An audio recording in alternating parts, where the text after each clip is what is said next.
Hola a todos, muy buenos días, bienvenidos a serenitymarkets.com. Les habla José Luis Cárpatos y esta es nuestra tradicional cita de todos los sábados con el vídeo con las 4 claves de la semana que ahora termina. Ya saben, clave técnica, clave fundamental y clave cuantitativa y de fontanería de mercado. Y luego ya pues clave de varios.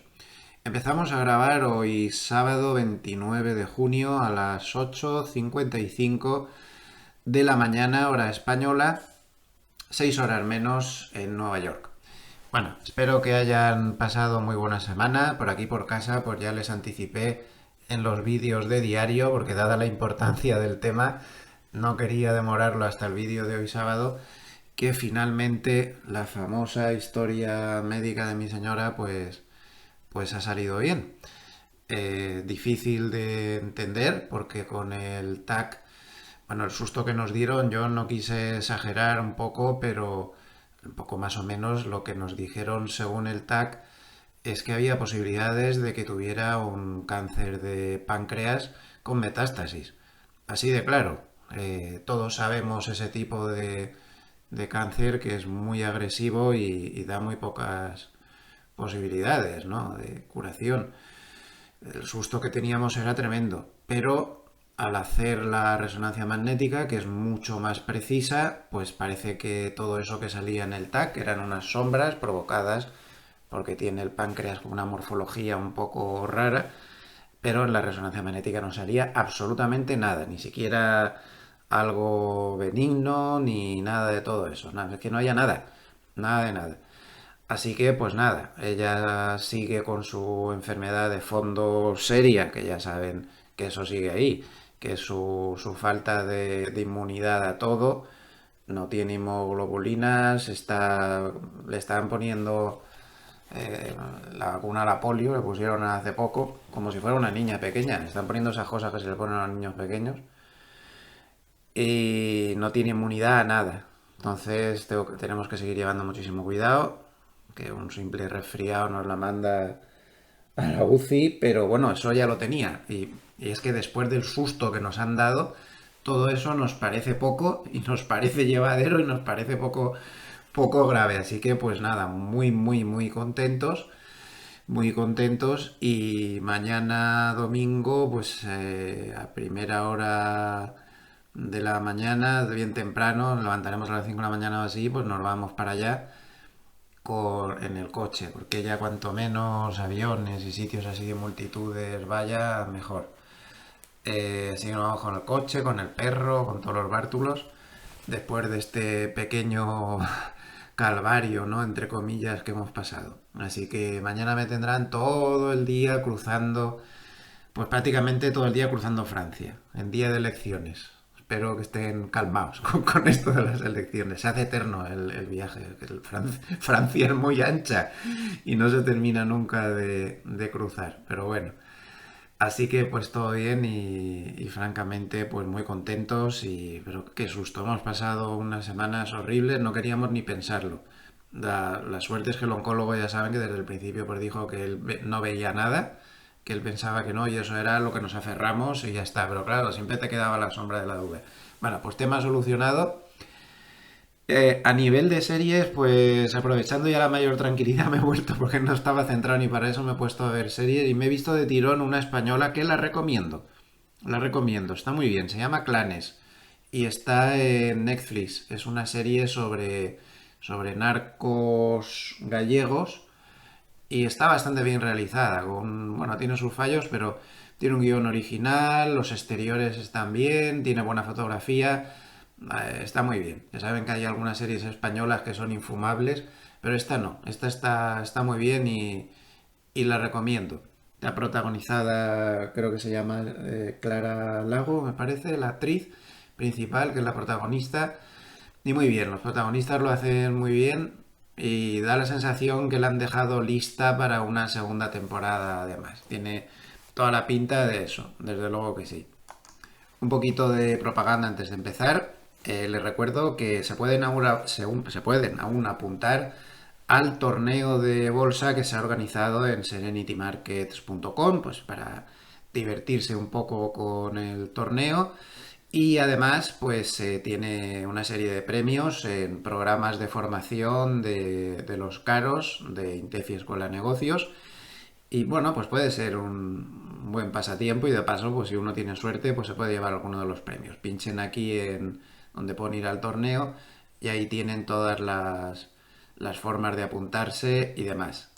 También recordarles, pueden encontrar el banner un poquito más abajo dentro de Serenity, pues que está la matrícula abierta para el máster de este año, la 10ª edición, un máster tremendamente completo, donde, bueno, pues llevo muchos años intentando perfeccionarlo lo mejor posible y que ya saben que viene con la certificación de la Universidad Pontificia de Salamanca.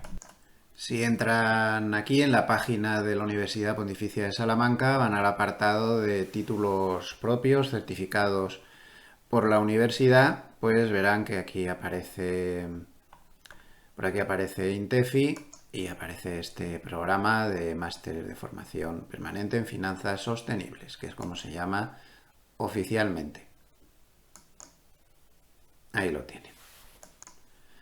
Igualmente, pues si pinchan en gloversia.com, ahí tienen la web donde aparece mi AFI, donde pueden ver todos los productos en los que estamos metidos, todas las actividades y todas las cosas a nuestro respecto.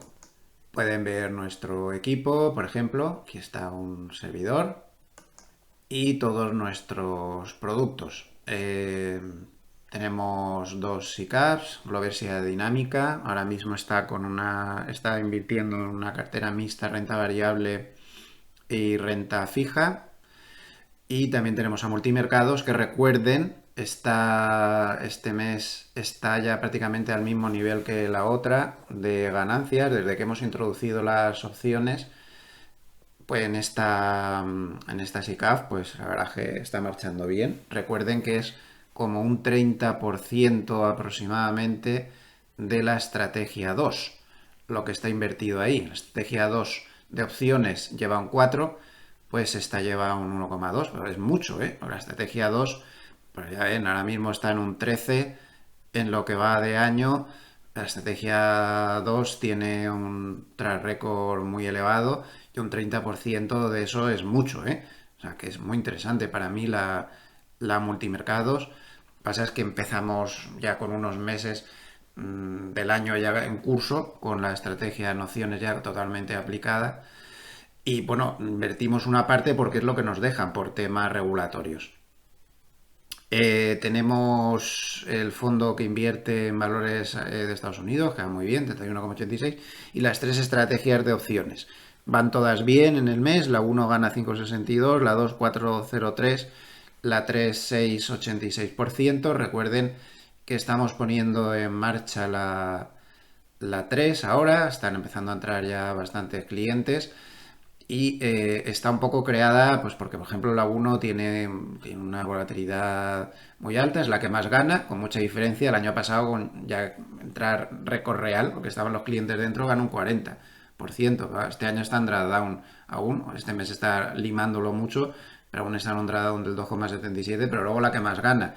Pero a mí personalmente me gustan las volatilidades más calmadas y para eso se creó la 3, que puede ir más tranquilo. La 2 también tiene menos drawdown, pero la 3 está bastante pensada específicamente para eso. Y luego pues tenemos los fondos indexados con cartera conservadora, que tiene una buena parte en renta fija, equilibrada, que tiene una parte ya más importante en renta fija, perdón, menos importante en renta fija, más importante en renta variable, y la agresiva, pues que está sobre todo en renta variable y por lo tanto pues es la que más gana en el año con un 11,40. Aquí lo tienen todo, tienen las fichas, tienen los track record y lo tienen todo bien explicado. Nos vamos al mercado, un mercado que esta semana pues ha estado que ni fu ni fa, como ahora veremos. Muy distorsionada la semana por el cierre de ayer. Al cierre de ayer no le hagan mucho caso. Yo ya se lo advertí en los vídeos de diario que al cierre iba a haber cosas raras. Y esas cosas raras aparecieron porque era fin de trimestre, porque era fin de semestre, porque había rebalanceos de los fondos de pensiones y sobre todo porque había rebalanceos de los índices Russell. Ese acontecimiento que pasa cada 6 meses provoca una volatilidad tremenda. Y encima, y por si fuera poco, teníamos el rollover del collar de JP Morgan. Entonces fue una locura. A saber el cierre real cuál hubiera sido si no hubieran estado todos esos factores en juego. Por cierto, tomen nota por si les interesan estas patas del collar de JP Morgan, porque luego ya saben que suelen actuar como soportes y resistencias importantes si el mercado se acerca. Así que siempre es bueno pues tenerlas anotadas por lo que pueda pasar, ¿no? Bien, pues la pata de más arriba la tenemos en 5.770. 5.770, es decir, que estaría como por aquí. La siguiente está en 5.175, a que todas están lejos ahora de los niveles actuales. Había una cercana, pero la han alejado mucho, 5.175, y la más alejada está lejísimos en 4.375.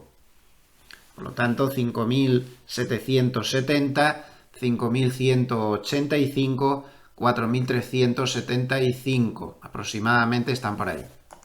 Bien, vemos el paper de resumen semanal de Goldman. Como siempre, dice que el SP500... A ver si mejor... Ahí. El SP500 termina la semana con ligeras bajadas, aunque en el mes mantiene subidas importantes del 3,5%, mientras los inversores pues hacen la digestión haciendo la digestión de una serie de datos macro mixtos, aunque en general siguen predominando los datos problemáticos. Está viendo que el crecimiento está flojeando, no es una cosa dramática, pero la cantidad de datos que están saliendo peor de lo esperado, pues es mucha. Fíjense, el índice de sorpresas económicas de Bloomberg, que sería la línea roja, actualizado, esto está actualizado a fecha de ayer, pues está en mínimos de muchos años atrás. Los datos macro están saliendo realmente malos. Pero el mercado no está haciendo ningún caso también, como podemos ver. Fíjense en la línea verde del Nasdaq, que va en dirección contraria. Esto muy habitual y muy normal no es. No es. Como pueden ver, a lo largo de los últimos años, la marcha de la economía y la marcha del Nasdaq llevaban mucho paralelismo. Había alguna divergencia pequeña de vez en cuando, pero al final todo confluía. Pero esto de ahora es realmente sorprendente. Esto me da pie argumental para el principal mensaje que quiero lanzar en el vídeo de hoy, y es que estamos llegando un poquito ya a ciertos niveles de exageración. Mercado empieza a necesitar una corrección bastante severa para poder regularizarse y para poder volver a la normalidad.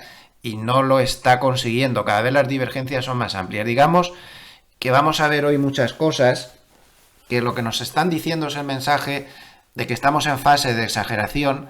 Estas fases de exageración son imprevisibles, pero tarde o temprano vamos a tener una corrección seria. Ahora sí que el riesgo que se está empezando a acumular es muy importante. ¿De cuánto hablamos? Pues no sé, podemos hablar de un mes o podemos hablar de varios meses, aún antes de que eso suceda, porque hay muchos factores este año un poco raros, como son las elecciones y todo eso, ¿no? Pero tarde o temprano vamos a tener que ir preparándonos para una corrección importante. No queda otra, porque están pasando cosas. Esto, por ejemplo, esto es insostenible. O sea, no puede ser que se siga la economía complicando lentamente de esta manera, que las bolsas vayan al revés. Entonces, los datos macro de la semana, pues muy buenos no han sido, pero las bolsas no hacen caso. Los grandes operadores empiezan a intuir esto, que la economía está empezando a no ir bien, y sin dramatizar, pero fíjense la cantidad de dinero que ha entrado esta semana en el ETF TLT. El ETF TLT es un ETF que solo tiene bonos americanos de muy larga duración. De hecho, este ETF tiene una duración mayor que el futuro que la cesta de futuros en las que está invertido, la cesta de bonos, perdón, en las que está invirtiendo el futuro americano a 30 años. Este es mayor, a pesar de que ponga ISAR más de 20 años, su duración es mayor. No hay producto de los asequibles en los que se puede invertir apostando más a la duración máxima, es decir, a exponerte a que si te sale bien y los tipos de interés descienden, vas a ganar más que en ningún sitio, pero corriendo el riesgo de que si te sucede al revés vas a perder más que en ningún sitio. No, pues fíjense el pastizal que ha entrado en la semana a este ETF de bonos americanos a largos. Es tremendo. Es que nunca se había visto nada igual, es que ni parecido. Ha sido una entrada de dinero tremenda. ¿Por qué? Pues porque da la sensación que los operadores se huelen algo. Se huelen algo. ¿Qué es? Pues no sé, puede que se huelan recesión, puede que se huelan enfriamiento, puede que se huelan... Mi teoría, que la mantengo esta semana inamovible, y es que la Reserva Federal pues va a bajar los tipos de interés más de lo que ellos dicen. Ahora mismo, tras el dato de PCE de ayer, que fue una de las claves de la semana, un dato bueno, solo subió 0,08% la subyacente, pues yo estoy convencido, vamos, al 100%, que van a bajar tipos en septiembre y el mercado pues casi también, porque lo descuenta en un 68%. Aquí tenemos el dato de PCE que se vio ayer. Por el lado de la inflación, pues no parece que haya mucho problema que digamos. Fíjense sobre todo en las métricas de 3 meses en concreto, que sería el azul clarito este, que había repuntado mucho, pero está bajando a toda velocidad. Y bueno, al final el dato general está en un 2,6%. El dato general subyacente, estoy hablando. El dato general sin contar subyacente, es decir, sin excluir alimentación y energía, está prácticamente en el objetivo. Está muy cerca del objetivo el 2%. Entonces, por aquí no hay problemas. Pero por el lado del crecimiento sí que hay problemas. No es de extrañar ese fenómeno que estamos viendo de los bonos que acabo de comentar, que se estén comprando tantos bonos. Entonces, si partimos de la base de que se está fraguando una recesión, que podría tardar de 1 a varios meses, no lo sé, si se está fraguando esa recesión, esa corrección, perdón, es muy importante, que estaba mirando el gráfico y por asociación de ideas, es muy importante que intentemos determinar si va a haber recesión o si no va a haber. Yo no lo sé, francamente no lo sé si va a haber o si no va a haber. No tenemos datos suficientes para estar seguros. Por historia y por todo, lo lógico sería que lo hubiera. Finales de año, primero, pero no está claro, no se sabe. Pero es fundamental, ¿por qué? Porque miren el mapa de drawdowns que ha tenido el SP500 desde el año 1965. Y este es uno de los gráficos más importantes de la semana. Como podemos ver, cuando no hay recesión, las correcciones no son demasiado graves. Solo ha habido un par de casos que han estado rondando el 20%. Sin recesión, que serían los dibujitos azules. Pero cuando ha habido recesión, que son los pilotitos estos rojos, los triangulitos rojos, las cosas se han complicado muchísimo. Fíjense qué diferencia. La diferencia es que es enorme. Enorme. Los triangulitos rojos de la recesión y los triangulitos azules cuando no hay recesión. La diferencia es enorme. Estamos hablando de caídas del 60, del 50 en 2 ocasiones, de cerca del 35% en 2 ocasiones. Alguna vez no ha sido tan dura, pero muy pocas veces. Una vez que rozó el 20%, con recesión. Siempre estamos hablando con recesión. Y otra que bajó un poco más del 20%. Esto es muy importante. Al final, el promedio de una corrección, de una fase correctiva en el Dow Jones es del menos 21%. Pero, si no hay recesión, el promedio es de un menos 15%, que es una cosa bastante llevadera. No es que haga gracia, con menos 15 no pasa nada. Pero el promedio de una corrección del SP500 con recesión es del 36%. 36%. Entonces es fundamental. Si va a venir una corrección y tiene toda la pinta de que así va a ser, a ver, seamos sinceros. La tecnología que está llevándose al mercado hacia arriba, ya lo vimos la semana pasada, está cara de narices. Yo no sé si está en burbuja o no, pero sí está cara. Está cara. Que puede estar más cara aún, perfectamente. ¿Podría llegar el SP500 a 6.000 antes de caer? Perfectamente. Perfectamente. Estas fases de exageración pueden ser muy, muy exageradas. Perfectamente. Pero tarde o temprano va a venir Paco con la rebaja ya a estos niveles porque esto está caro de narices. Y eso es un hecho incuestionable. Y Nvidia no va a dar unos resultados lo suficientemente buenos como para justificar esos ratios de venta que tiene, cuando un ratio de ventas normal está entre 1 y 3 y que tenga 70, 60 o con unos buenos resultados que baje a 40. Eso sigue siendo una barbaridad. Hay una sobrevaloración temporal ahí que necesita una corrección. Bueno, pues cada uno que haga su propio análisis. Yo ahora mismo no soy capaz de determinar si habrá recesión o no. Podemos tener correcciones intermedias.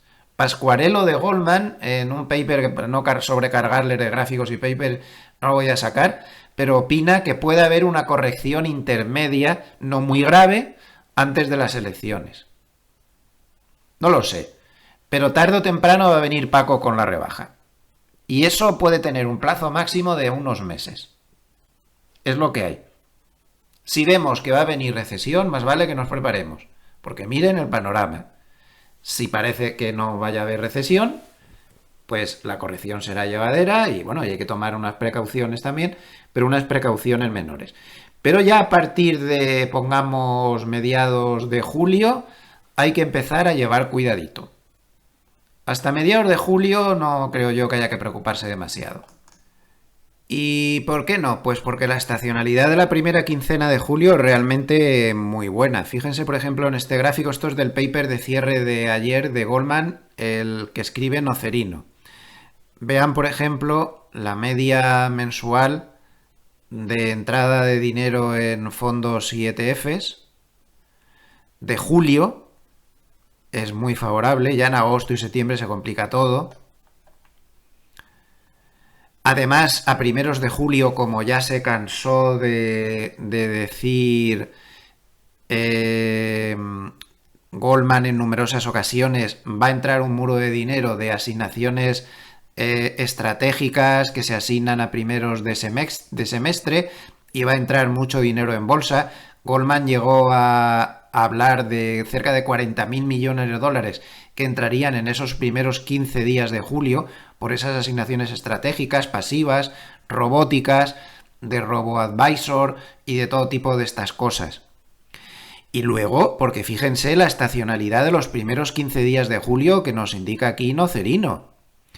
Las 2 semanas primeras de julio, el 1H, que es esta de aquí, son las 2 mejores semanas del año del SP500 desde 1950, con muchísima diferencia respecto a la segunda. El segundo periodo de 2 semanas mejor del año sería la primera quincena de marzo, luego la primera quincena de octubre, luego la segunda quincena de diciembre. ¿Y cuál es la peor, la peor quincena, ¿no? El peor periodo de 2 semanas del año? Pues la segunda quincena de septiembre, todo se ha dicho. Entonces, como ven, vamos a entrar en la estacionalidad más favorable del año en periodos de 2 semanas. Luego, no parece que por ahí vayan a venir los sustos precisamente, ¿verdad? Y luego a nivel de días, dentro de la primera quincena de julio, desde 1928, el tercer día de julio ha sido el mejor del año para el SP500, con un 72,41% de terceros días de julio positivos, seguido del primer día de julio, que tiene un 72% de positivos. Primer día de julio, es decir, el lunes, tiene una estacionalidad positiva tremenda. Aquí la tienen de la mano de Almanac Traders. Pues fíjense, desde el año 2003 hasta el año 2023, 19 primeros de julio alcistas, 2 primeros de julio bajistas. Y el último fue en 2010 y tampoco bajó mucho, bajó un 0,32, con un promedio de subida del 0,5%. Como pueden ver, el 1 de julio tiene una estacionalidad tremendamente positiva. Esa corrección preelectoral de la que habla Pasquarello, pues la podemos ver un poco aquí. Esta es la estacionalidad promedio en azul oscuro de un año presidencial. Entonces, como podemos ver, tiende a subir mucho. Esta sería la subida estacional de la primera quincena de julio. Y luego tiende a tener una corrección entre mediados de julio y primeros de agosto. Se refiere a eso. Pasquarello tiene miedo de que aparezca esta corrección, pero bueno, no sería una corrección de las graves, ni mucho menos, es una corrección moderada. Para luego subir a partir del 1 de agosto y luego ya pues hay mucho movimiento hasta las elecciones. No sé, yo creo que podríamos ver un aplazamiento de la corrección en las elecciones. De todas formas, esto de las elecciones complica mucho cualquier pronóstico al respecto. Mucho. Y más después de lo que vimos que pasó en el debate electoral de la noche del jueves. A partir de ahora el factor político ya va a empezar a contar, ¿no? En el paper que estábamos viendo, pues ya ven que lo primero que pone, ahora volveremos a este paper para ver el resumen de la semana, lo primero que pone es que el debate de las elecciones pues también influyó notablemente. Aquí análisis político no hacemos, ya lo saben, pero sí hacemos repercusiones de la política en el mercado. Y ayer hubo una repercusión de la política en el mercado tremenda y lo tenemos que analizar. Vamos a ver. Lo que dicen los analistas políticos, que son los que entienden de estas cosas, es que Biden pues tuvo un debate lamentable, incluso lo dicen los medios de comunicación afines a Biden en Estados Unidos, pues que tuvo un debate lamentable en el sentido pues de que dio la sensación pues de que por su edad pues está un poco con problemas, con una serie de problemas que ponen en duda pues su capacidad para estar en la presidencia nada menos que 4 años más a partir de ahora. Entonces todas las casas de apuestas empezaron a dar muchas más posibilidades de que ganara Trump que de que ganara Biden. Bien es cierto que la CNN, que hizo una encuesta, la CNN fue la que organizó el debate. La CNN hizo una encuesta y según la encuesta el 81% de los que la habían visto no iban a cambiar el sentido del voto por el debate, que fue muy desfavorable para Biden, y tan solo un 5% sí lo iban a cambiar. O sea que no sé hasta qué punto, pero la realidad es que el mercado reaccionó mucho. Y a las pruebas me remito. Esta es una cesta, la cesta GOP de Victoria. Esta es una cesta de estas que inventan los bancos, y Goldman tiene otra parecida, en la cual se meten ahí todos los valores que son más afines a una victoria de Trump, del Partido Republicano. Es decir, pues sectores que se pueden ver favorecidos por el programa electoral del Partido Republicano. Entonces hay otra cesta igual para los demócratas. Bueno, pues esa cesta de los demócratas ayer cayó mucho y ustedes mismos la subida que tuvo ayer la cesta de valores que se podrían ver favorecidos por una victoria del Partido Republicano. Aquí se ve un poquito más claro, ¿no? Fue el mejor día para esta cesta en 3 años. Es decir, blanco y en botella, como le suele decir, leche, ¿no? Blanco y en botella. Pues el mercado quiere que gane Trump. Es que está más claro que el agua. Después de lo que pasó en el debate, se disparó al alza el SP500, el Nasdaq. Lo que pasa es que luego se dio la vuelta por todas estas cosas. Eso no se ve en este gráfico que el mercado quiere que gane Trump. Aquí se ve que los valores que se ven afectados favorablemente por la victoria de Trump subieron, claro. Pero ya les digo yo que el mercado no ve con malos ojos que gane Trump. Y no entro en valoraciones de ningún tipo. Digo lo que piensa el mercado. Se vio muy claro ayer. ¿De acuerdo? Tampoco es que para el mercado sea una tragedia que gane el que está ahora. Pero en principio el mercado entiende que el programa económico le es más favorable. Entonces, lo que el mercado vaya pensando sobre esto, sobre quién gana, sobre quién le gusta más que gane y todo esto, va a ser un factor que va a estar influyendo en las cotizaciones y nuestro trabajo no va a ser juzgar políticamente si eso es bueno o malo, eso es nada, va a ser tratar de ver qué repercusiones puede tener en el mercado ese asunto. ¿Podría haber un reemplazo de Biden? Pues lo que está diciendo la prensa norteamericana, que muchos le están pidiendo a Biden que haya un reemplazo. Si cambiara por otro candidato, ¿podrían cambiar todas estas perspectivas? No lo sé, lo tendremos que ir analizando, pero es un factor que tenemos que incorporar a partir de ahora al análisis, porque es importante y mueve mercado. Bien, pues hemos dicho antes que dependiendo de si hubiera recesión o no, pues las cosas pueden cambiar mucho. ¿Y qué probabilidades de recesión tenemos?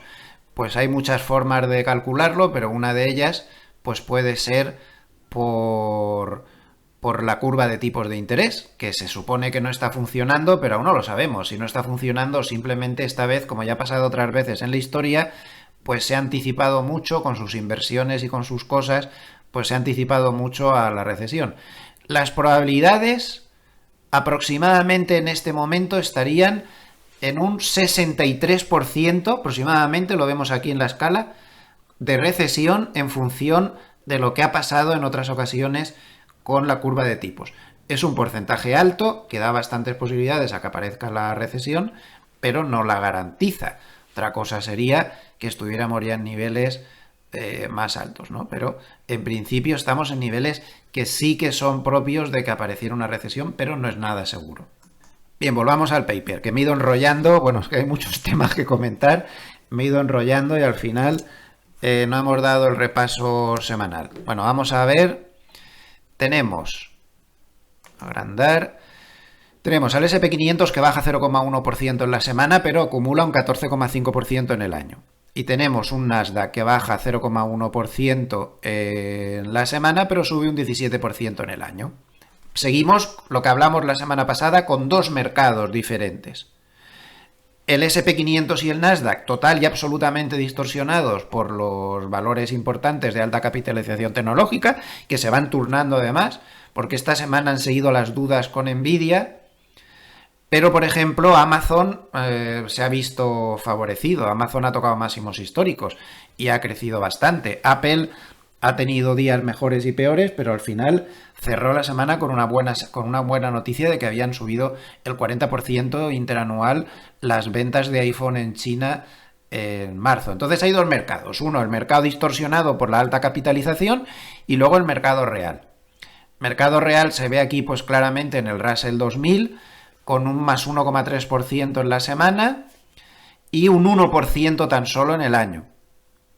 Y en Europa, pues el Stoxx 600 menos 0,7% en la semana y más 6,8% en el año, muy lejos de estos registros que tienen por aquí los índices SP500 Nasdaq, muy favorecidos por la tecnología.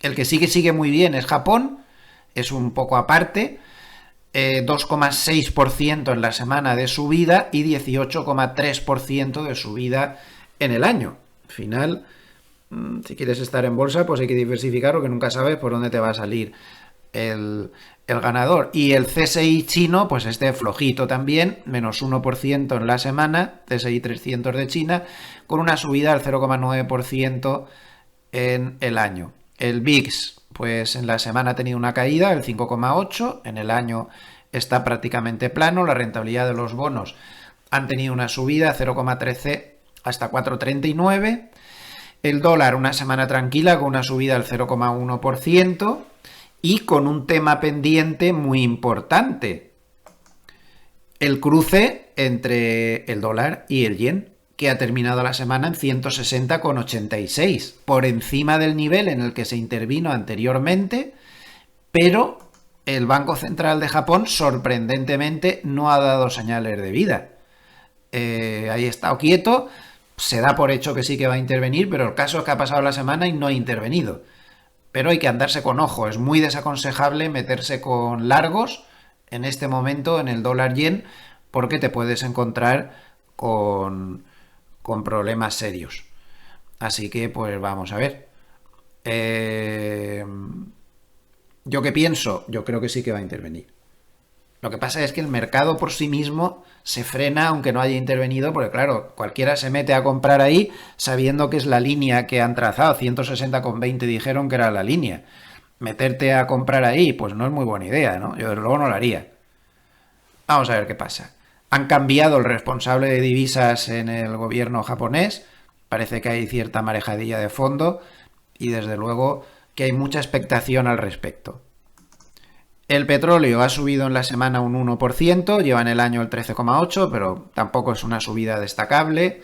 Ha roto la tendencia bajista, eso es indudable, durante la semana, eso está ya fuera de toda duda, pero no es nada del otro jueves.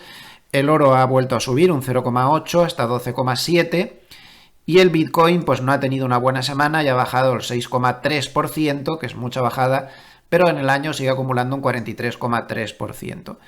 En cestas temáticas, quien más ha subido es la cesta de valores regionales, de bancos regionales, con una subida en la semana del 5,11, pero aún acumulan en el año una pérdida del 6,08.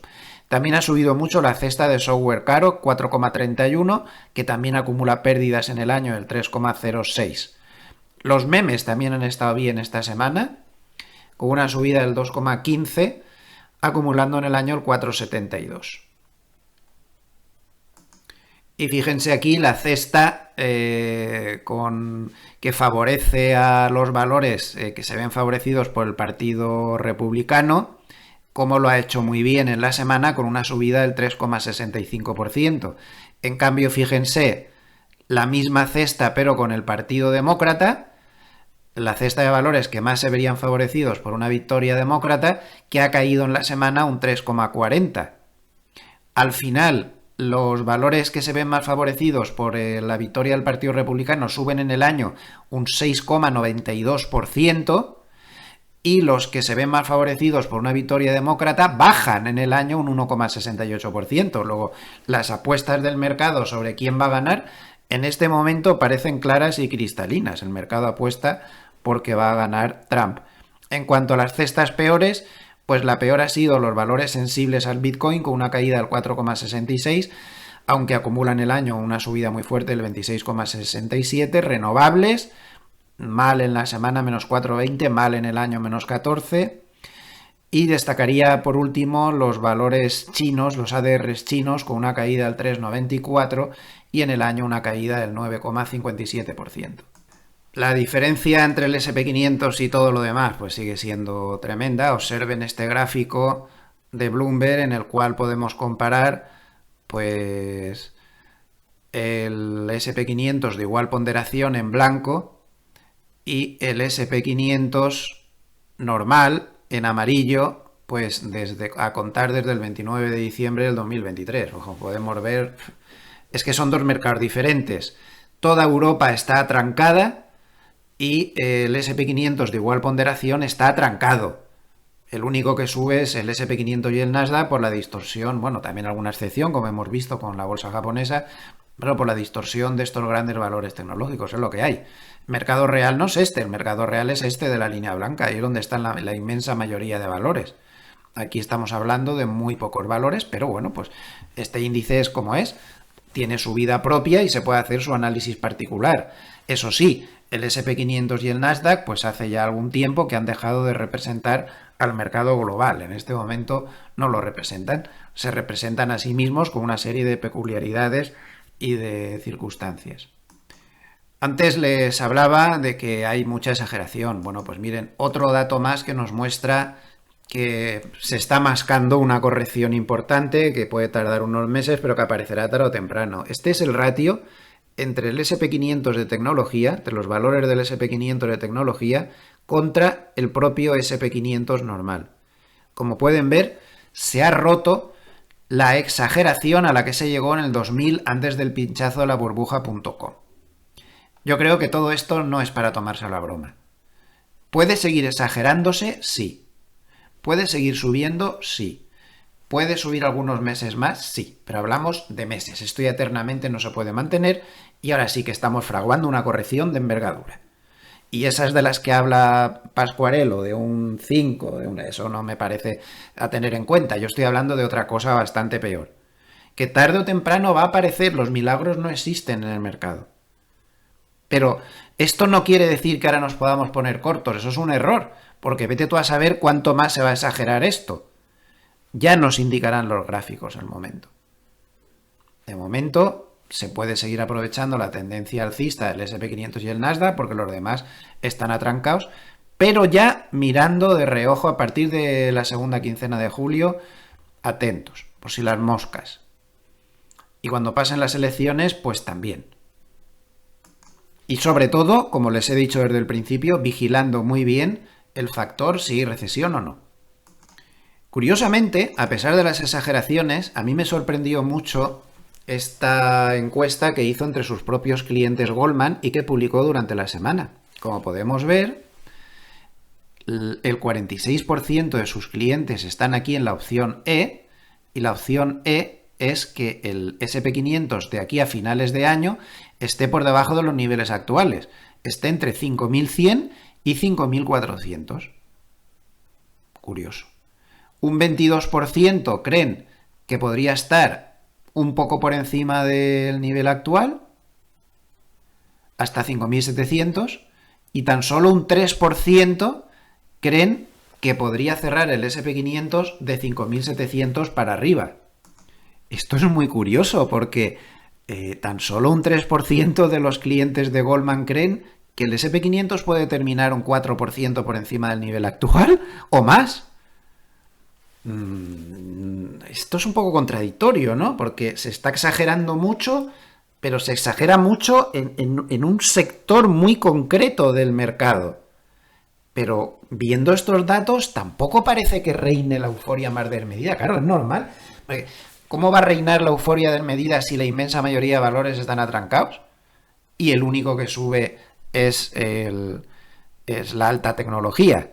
Entonces, aquí da la sensación de que quien puede corregir es la alta tecnología y que arrastren al SP500 y al Nasdaq, pero a lo mejor no arrastran a los demás. El problema está en que si cae el SP500 y el Nasdaq, sería la primera vez en la historia que los demás no se ven afectados en mayor o menor medida. Ese es el problema. Pero este dato es muy importante.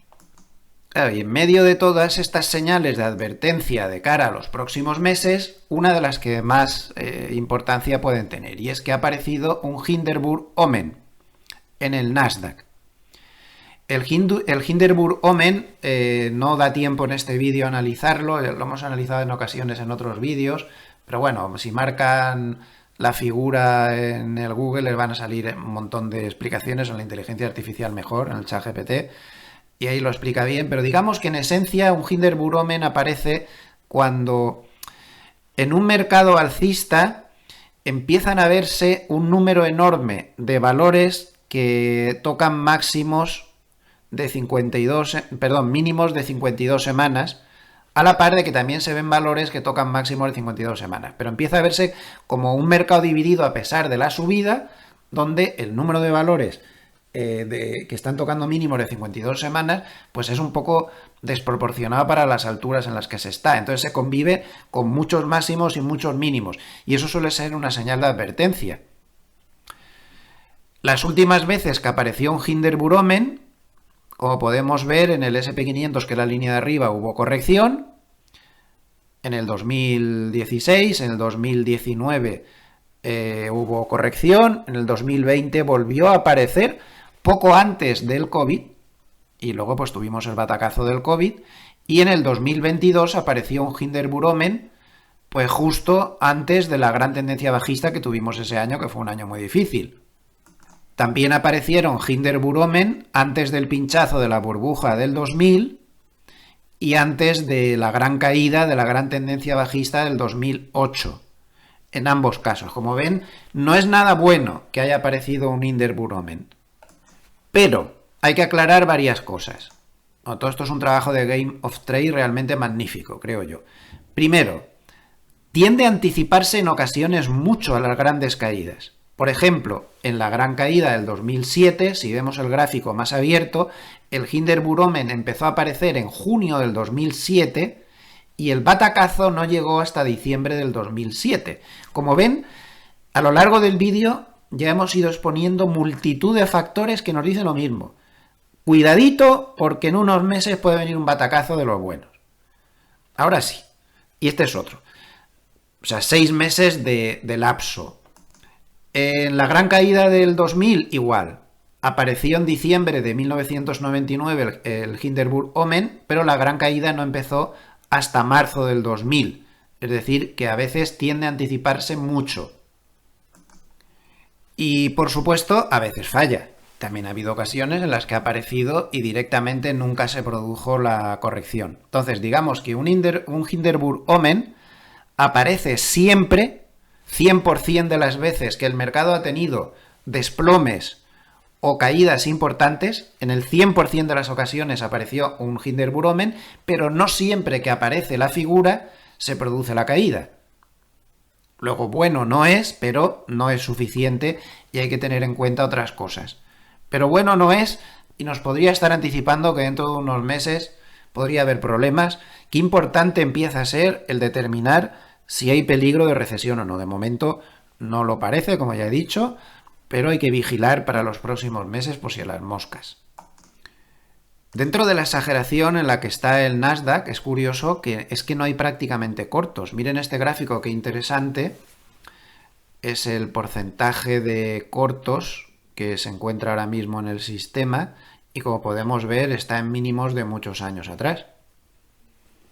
No parece que haya mucho interés por ponerse cortos de momento, al menos de momento. Este gráfico de JP Morgan es interesante porque nos muestra el grado de concentración en muy pocos valores que tienen ahora mismo los grandes índices. Es el mayor grado de concentración de los 10 primeros valores desde los años 60. Nunca desde entonces había visto una concentración mayor. Ni de lejos. Ni en la burbuja tecnológica siquiera, eso está muy atrás. Ha habido salidas últimamente en el ETF del SP500, como pueden ver, bastante importantes. Las mayores salidas, hablando de flujos en un mes, desde el año 2015. Curioso, ¿no? Está entrando mucho dinero en el ETF TLT, que es de bonos, y está saliendo bastante más dinero de la cuenta del ETF del SP500. Como hay una rotación ahí de salir del SP500 hacia los bonos a largo plazo. Es como si hubiera gente importante que se está oliendo algún tipo de bacalao para los próximos meses o que está viendo todos estos indicadores y hace la apuesta de que de aquí a unos meses pues va a haber un susto.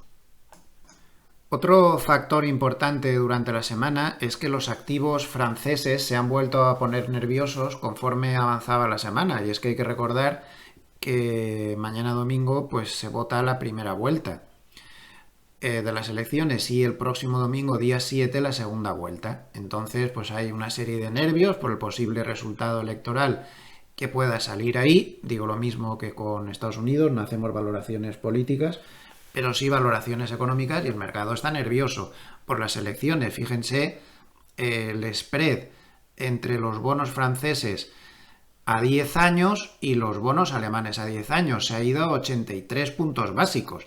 Eso es mucho spread. Eso significa que los activos franceses se están viendo claramente deteriorados, porque estamos hablando de una cifra que no se alcanzaba desde el año 2012, en plena crisis del euro en el año 2012. Entonces, muy normal esto no es. El mercado tiene miedo. Es una cifra muy alta y que indica que se están vendiendo activos franceses. Esto hay que tenerlo en cuenta. Vamos a ver qué resultado sale el lunes de esa primera vuelta y en función de eso, pues a ver si el mercado se pone más nervioso o no. Grosso modo, da la sensación que el escenario que el mercado estaría descontando es una victoria del partido de Marine Le Pen sin mayoría absoluta. Eso parece que es lo que más se ha descontado, es decir, en coalición con algún otro partido. Podría estar gobernando. Los escenarios no previstos que podrían provocar mucha volatilidad posiblemente pudieran ser victoria de la alianza de izquierdas, que eso no está descontado, o bien una mayoría absoluta del partido de Marine Le Pen. Todo lo que sea victoria de Le Pen, que es lo que están dando los sondeos, con coalición con algún otro partido, o que le obligara a tener coalición con algún otro partido, me da la sensación que es lo que se ha descontado hasta aquí. Pero hay que tenerlo en cuenta. Vamos a ver qué sucede y el lunes podríamos tener reacciones. El CAC 40 de la bolsa de París pues ha tenido problemas toda la semana, ha estado peor que el resto de bolsas europeas. Ayer cayó un 0,68% y lo que es peor es que ha perdido la media de 200. Cuidado. Tuvo un primer amago de perder la media de 200, hubo un rebote y a continuación se ha perdido el mínimo.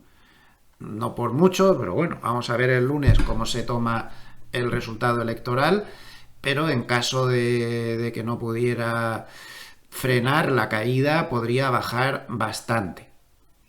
Así que los datos electorales que puedan resultar de Francia son muy importantes. ¿Hasta dónde podría bajar? Pues quizá podría bajar hasta aquí. Y esta semana incorporo a los indicadores que tengo puestos en mi análisis, que ya saben que son el indicador RSI, este es el RSI, este es el indicador, la media 200, la nube Ichimoku, el Kijun, la media 50, la media de 100. Bueno, pues voy a incorporar este indicador, que son las bandas de Mogilev, que las voy a explicar en el vídeo de mañana. Lo dejaré grabado hoy para que aparezca mañana, porque mañana voy a estar de viaje, pero voy a hablar un poco de qué son estas bandas de Mogilev, un indicador que les recomiendo mucho para sus gráficos. Es un indicador que nos va a estar marcando unos soportes de resistencias dinámicos.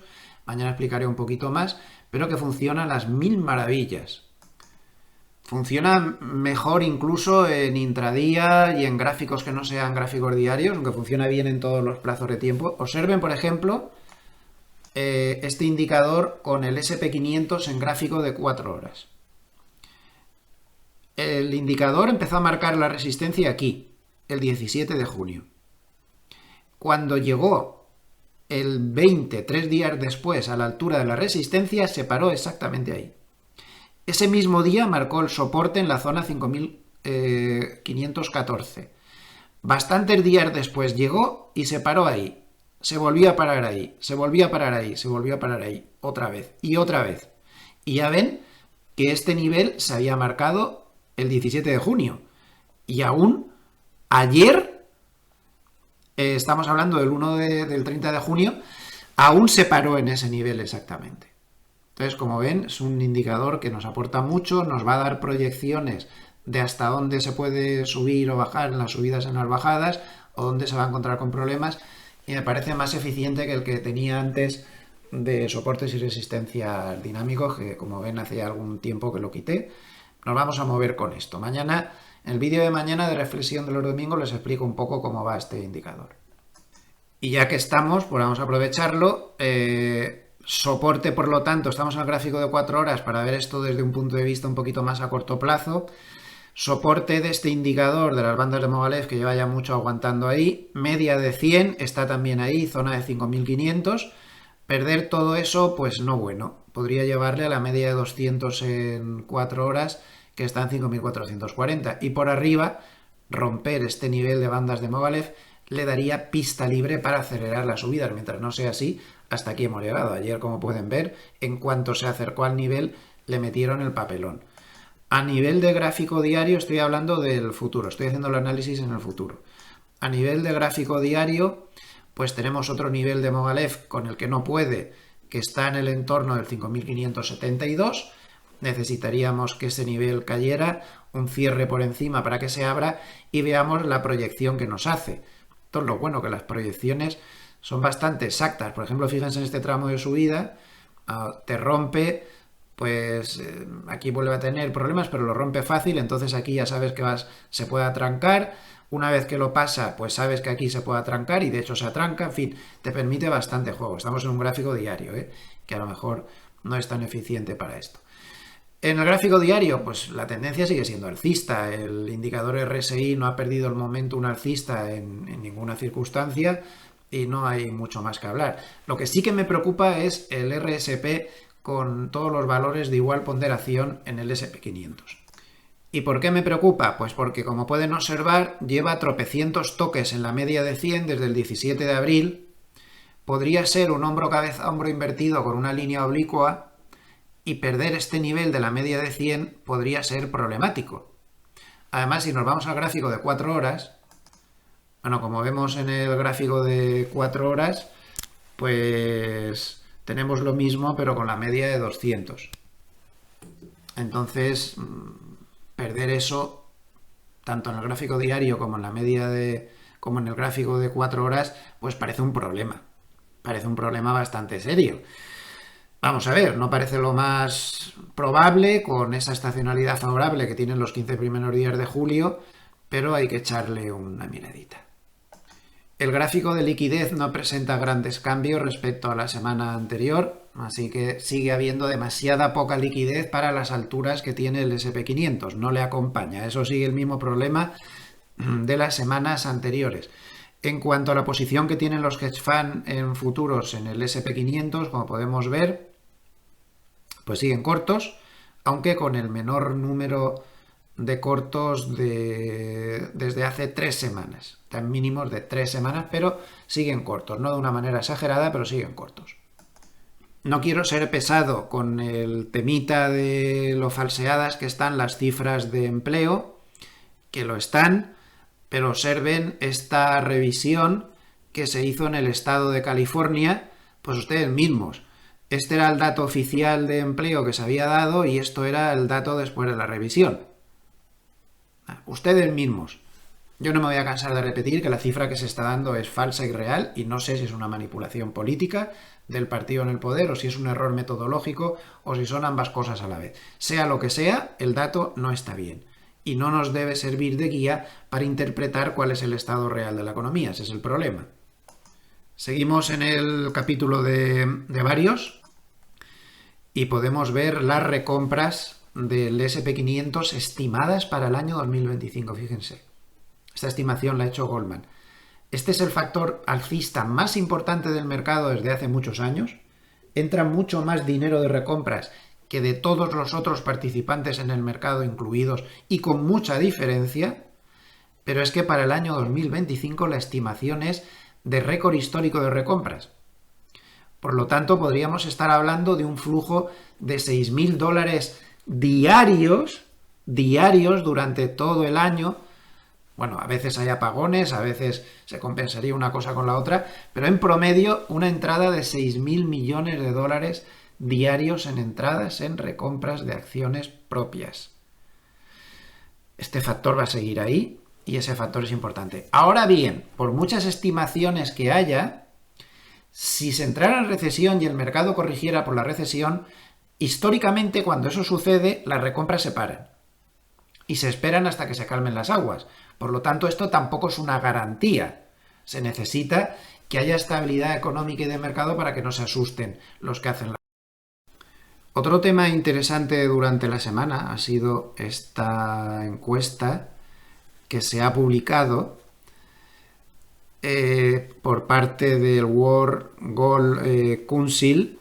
Esto está publicado por un hedge fund importante como es Crescat Capital, en el cual se consulta a los bancos centrales por qué están manteniendo tanto oro, como ya saben que últimamente se está manteniendo. Entonces, 49% responden que porque el oro no genera riesgo de default, 47% dicen que además tiene una buena rentabilidad en tiempos de crisis, 46% dicen porque es una posición histórica, 42% pues por ejemplo dicen que es un valor altamente líquido. Bueno, aquí tiene una serie de respuestas que para quien esté interesado en el oro pues podrían ser interesantes.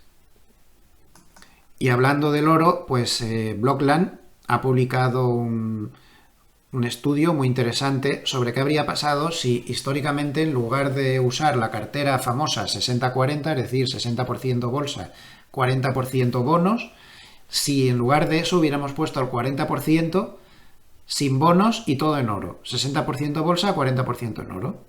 Bueno, pues entre 1973 y el 2024 habríamos ganado más, o sea que habría valido perfectamente la sustitución, no mucho más, pero sí un poco más, si bien la volatilidad habría sido mayor, bastante mayor. De un 9,7 habríamos pasado a un 12,2.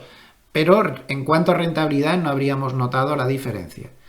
Y desde el año 2023, ahí sí que hay mucha diferencia, se hubiera ganado bastante más con la sustitución, aunque de nuevo la volatilidad habría sido mayor. Bueno, no deja de ser un ejercicio interesante y una curiosidad de mercado.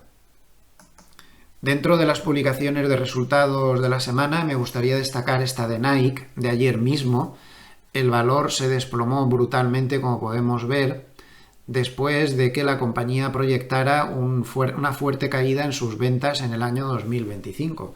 Este tipo de valores, como Nike, que están muy unidos al consumo, el pequeño consumo, bueno, venden productos que no son excesivamente caros, también los hay caros, pero no es una cosa tremenda.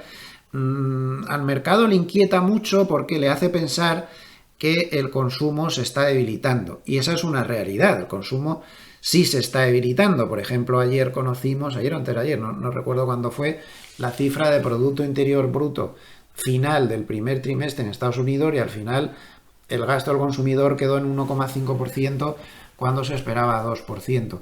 En los datos de consumo que se nos da los viernes de incremento del crédito al consumo, estamos viendo descensos claros, el gasto de consumo de tarjeta de crédito se está viendo claramente a la baja. Es un indicador más de los muchos que hemos visto a lo largo de todo este vídeo, pues que nos indican que la economía se está enfriando un poco. ¿Hasta dónde va a llegar? De momento aún no se sabe. Vamos a dar un repasito ahora cómo está el tema cuantitativo de la mano de @inversores institucionales en su nota especial de fin de semana. Les recuerdo que tienen un canal de Telegram donde salen estas cosas. Bueno, pues comentan que hay una señal correctiva de su indicador fuerza relativa tendencial, que hay peligro de cambiar a una tendencia bajista de orden menor, no mayor, menor, la tendencia a más corto plazo, y que se podrían añadir argumentos pues, como la debilidad interna de un índice que tiene una amplitud muy limitada y una alta dependencia de pocos valores. Y ahí vemos, pues, por ejemplo, el RSP de igual ponderación, que en el mes está bajando 0,01% cuando el SP500 está subiendo un 4,30% por la influencia de estos importantes valores de alta tecnología. Nivel que no debe perder para que la tendencia de orden menor, según el aspecto cuantitativo, pueda continuar, el 5.466. Podría perder el 5.466.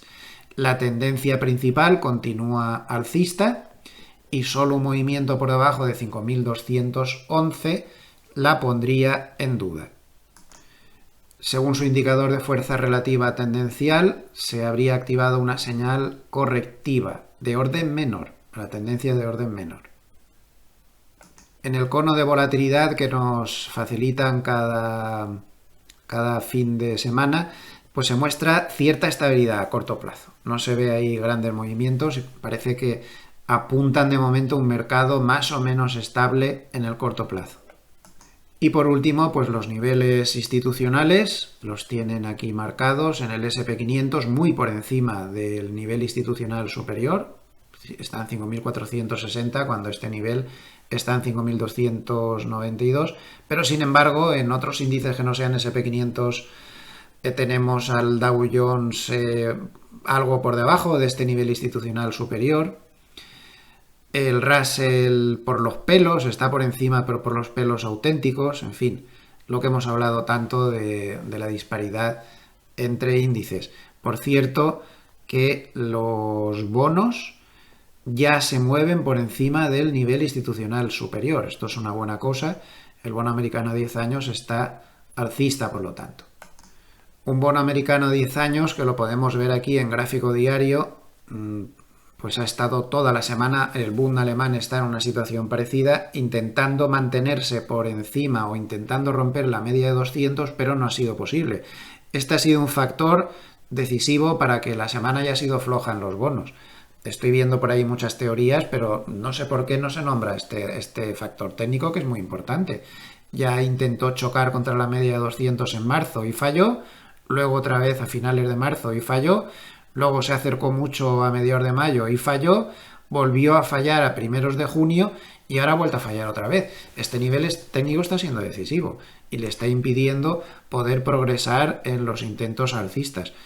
romper este máximo sería muy importante y ya romper esta banda de Mogilev, que va a quedar ahí estable, sería la confirmación absoluta de que está rompiendo la media de 200.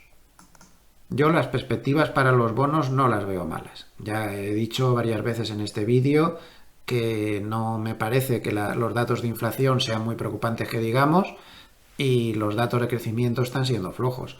Me da a mí que la Reserva Federal va a bajar tipos más de lo que quiere reconocer. Eso lo tengo bastante claro. Y vamos a irnos a hablar de Harnett para terminar el vídeo de esta semana. Y una de las cosas en las que nos tenemos que fijar en el paper de Harnett de cada fin de semana es en cómo va la evolución de su indicador Bull and Bear. Ahora veremos cómo está actualmente. Vean en este gráfico histórico cómo en cada ocasión que ha llegado a la zona 7 y pico 8, lo tienen aquí, el SP500 ha tenido problemas muy serios. Lo ven aquí, aquí fue menos grave pero hubo caída, aquí se estancó durante mucho tiempo, aquí tuvo una caída fuerte, aquí tuvo una caída muy fuerte y aquí tuvo otra caída muy fuerte. Este indicador es muy peligroso cuando se meta en la zona de 7 y pico 8 hacia abajo. Entonces, o sea, hacia arriba, cada vez más alto. Cuanto más alto sea, peor. Claro, si estamos hablando de un mercado que puede ponerse resbaladizo dentro de unas semanas o de algunos meses, no sabemos con exactitud, pues este indicador podría ser uno de los que podríamos usar para empezar a pensar en salir o en andarnos ya con muchísimo ojo, ¿no?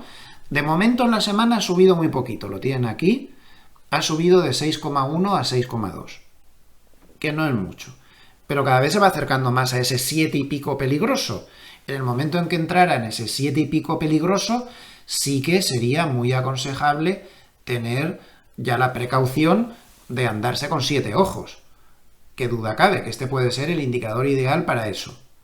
Si nos vamos un poquito más abajo en el paper, él aquí pone algunos comentarios sobre este indicador, por ejemplo, las magníficas señales de compra que dio en octubre del 2022 o también en octubre del 2023 y las magníficas señales de venta más recientes que dio en enero del 2020 con 7,5 o en febrero del 2018 con un indicador que llegó a 9 y luego el mercado se dio el batacazo.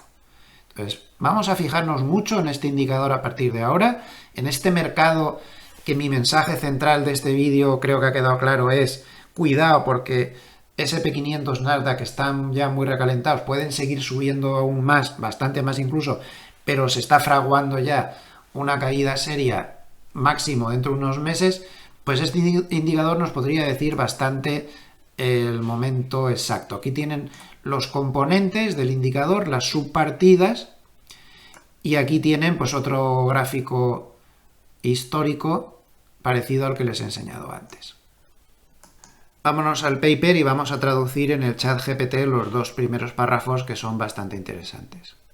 Dice que mayoritariamente por los inversores la posición más típica que están teniendo ahora pues es estar largos en los sectores ricos, en los que lo están haciendo mejor, vamos, en los 7 magníficos, y cortos en los sectores pobres, los que lo están haciendo peor, por ejemplo, pues cortos en los REITs, en pequeña capitalización, en ARK. Y bueno, dice otra serie de cosas, pero lo que más me interesa es el final del párrafo. Observen lo que dice aquí, que el índice de bolsas mundiales de igual ponderación, recuerden que el índice de bolsas mundiales está muy exagerado también por los grandes valores tecnológicos de Estados Unidos.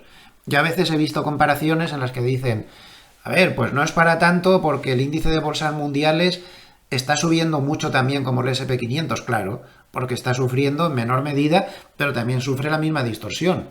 Pero fíjense que si tomamos el índice de bolsas mundiales de igual ponderación, este dato es muy bueno, está cayendo el 0,6%. Está cayendo el 0,6%. Esa es la realidad de las bolsas mundiales. Si quitamos esas distorsiones de ponderación, ¿no? Luego también llama la atención sobre la fuerte debilidad que están teniendo las monedas asiáticas. Antes hablábamos del yen japonés, también la moneda china está mal, todos ellos están cerca de mínimos de varias décadas, y el dólar estadounidense está fuerte, lo cual está consiguiendo que Asia sea súper competitiva en sus exportaciones, evidentemente, ¿no? Más menos estímulos, o sea, dólar fuerte, más menos estímulos fiscales sin recorte de tipos, la manufactura estadounidense sufre. Y dice, los estados manufactureros son los que van a decidir la elección. Y deja caer un pronóstico electoral al que puede afectar todas estas circunstancias económicas.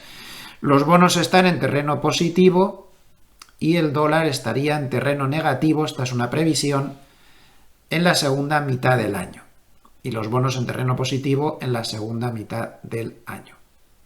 En el siguiente párrafo habla de que tanto Biden como Trump son responsables de los dos mayores déficits de los últimos 80 años. Aquí tienen este menos 6,6 sería el de Trump y este menos 7,5% sería el de Biden. Es decir, que los dos tienen una propensión a incremento del déficit, lo que intenta destacar ahí. En cuanto a los flujos semanales, pues tenemos 8.700 millones de dólares que entran en bolsa, 7.300 millones de dólares que entran en bonos, 3.000 millones de dólares que entran en cash, 900 millones que entran en oro y las criptos tienen salidas, en este caso de unos 500 millones. Los bonos de alta rentabilidad han tenido las mayores salidas de 10 semanas y los TIPS, que son los bonos protegidos contra inflación, han tenido las mayores salidas en 3 meses. En cambio, mayores entradas en 3 meses en la deuda de países emergentes. Y en la bolsa de países emergentes también las mayores entradas en 20 semanas. En tecnología se ha visto la mayor salida en 16 semanas. Esto es importante también. Y en Europa, con todos estos líos de Francia, se han visto las mayores salidas de dinero de las últimas 14 semanas. 2.100 millones de dólares para ser exactos. Y aquí hace una reflexión sobre las elecciones que me parece bastante importante. Bueno, dice que lo más normal es que la política fiscal de Estados Unidos siga siendo expansiva después de las elecciones. Pero fíjense lo que dice aquí, lo más importante es esto. Dice, el bloque electoral más importante en el año 2024 ya no somos los baby boomer, como un servidor. Ahora son la suma de los votantes de la generación Z y de los millennials. Al final hay 65 millones de votantes que son de la generación Z o millennials y tan solo 50 millones como un servidor de los baby boomer. Es decir, que los conceptos por los cuales vota esta generación pueden ser diferentes a los conceptos por los cuales se votaba hasta ahora, hasta las últimas elecciones, porque los baby boomers eran los que íbamos en cabeza. Entonces, la inflación ya no es un factor ganador de votos en el año 2024. A la generación Z y los millennials le preocupa la inflación, le preocupa la atención médica, le preocupa la vivienda. Por lo tanto, aunque no haya grandes recortes fiscales, la política fiscal ya no sería un factor cíclicamente negativo para los bonos. Luego hace otra reflexión sobre el tema de los aranceles. Hay que recordar pues toda la guerra comercial que tuvo Trump entre Estados Unidos y China años 2018-2019. Se subieron muy fuertemente los aranceles impuestos. Esto fue muy criticado, pero el hecho es que, como bien dice aquí, los aranceles que puso Trump fueron mantenidos totalmente por Biden y es más, los ha extendido. Por lo tanto, al final, los dos hicieron exactamente lo mismo. Entonces hace ahí una serie de reflexiones sobre los aranceles, pero vamos, que deja claro que el tema de aranceles va a seguir igual, gane quien gane. Y en el último párrafo, pues habla de otras cosas. Por ejemplo, dice que la estrategia en contra de un aterrizaje duro de una recesión durante los últimos 9 meses, pues ha sido estar largos en constructores de viviendas. Y esta estrategia, pues muy bien no ha ido. Ha caído un 10% desde el pico de marzo del 2024, con los inicios de viviendas en su nivel más bajo en los últimos 4 años. y un aumento en el impacto de las tasas en la asequibilidad de las hipotecas. Esto está afectando muy negativamente. Y al final del párrafo llega lo importante. Él opina que si los datos de empleo empezaran a manifestarse débiles, esto haría que la rentabilidad de los bonos cayera notablemente, que el dólar estadounidense fuera más flojo, lo cual mantendría el trading típico de largo en Nasdaq y corto en Russell, pero con una presión adicional a la baja a corto plazo en los cíclicos de la clase media que él llama. Entonces, habría una rotación importante en ese caso de los sectores tecnológicos de megacapitalización hacia los pequeños sectores, hacia las rentas, los valores, de menor capitalización, a la espera de una evidencia clara de aterrizaje duro. Entonces, esto provocaría, sobre todo lo que más me interesa es esto, y todas estas filosofías de Hartnett últimamente no me terminan de convencer. Él hacía antes previsiones claras y si luego se equivocaba, pues no pasaba nada, todos nos equivocamos. Pero todos estos enredos, te pierdes un poco analizando todo esto.